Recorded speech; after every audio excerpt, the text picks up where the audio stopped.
Good afternoon. We're starting with breaking news happening right now in North Phoenix. Law enforcement is on the scene where a DPS trooper has been injured in a shooting.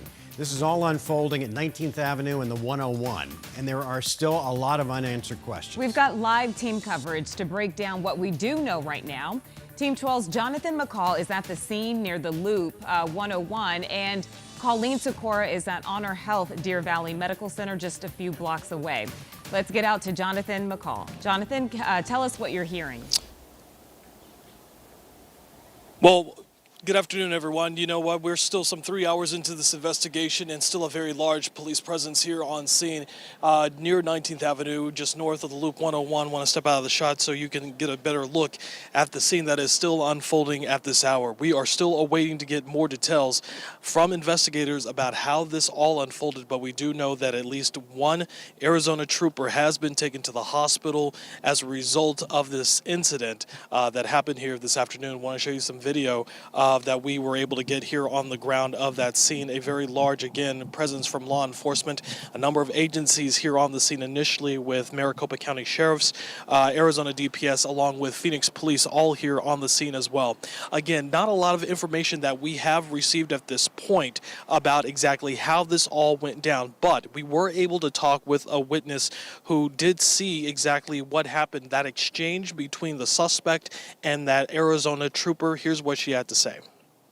I'm not sure at what point the police officer, there was some distance put between the two of them.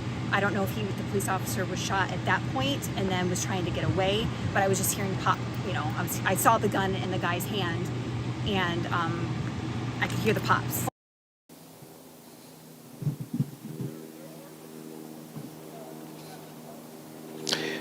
And again, that woman says that she was driving here along 19th Avenue following that trooper and that suspect during that incident and saw exactly what happened, saw that trooper and that suspect get into some type of confrontation. And that's when, again, she says she saw guns pulled out and that trooper fall to the ground after hearing those pops.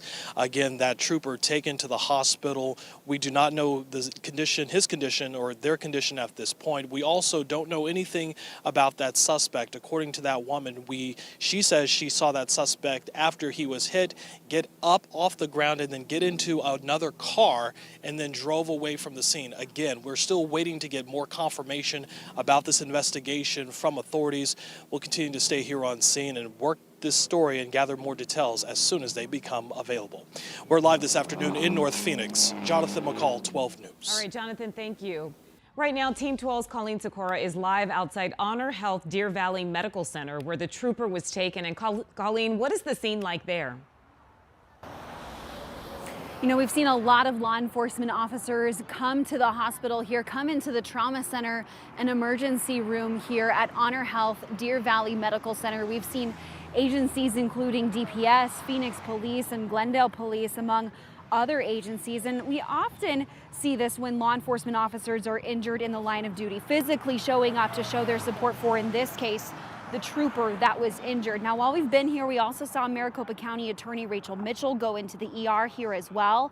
I'm told by a county attorney's office spokesperson that she went inside and spoke briefly with a family member of the injured trooper. And as of right now, we don't know how that trooper is doing or what their injuries are like, but DPS has confirmed that they were taken here to be treated for their injuries. But again, we do not know how that trooper is doing at this point. It's details that we are working to learn, and as soon as we learn them, we will bring them to you. But for now, we're live in North Phoenix. Colleen Sikora, 12 News. All right, Colleen, thanks. We'll continue to monitor the situation throughout the evening. And be sure and stick with 12 News online at 12news.com, and also for more coverage when we see you for 12 News at 5.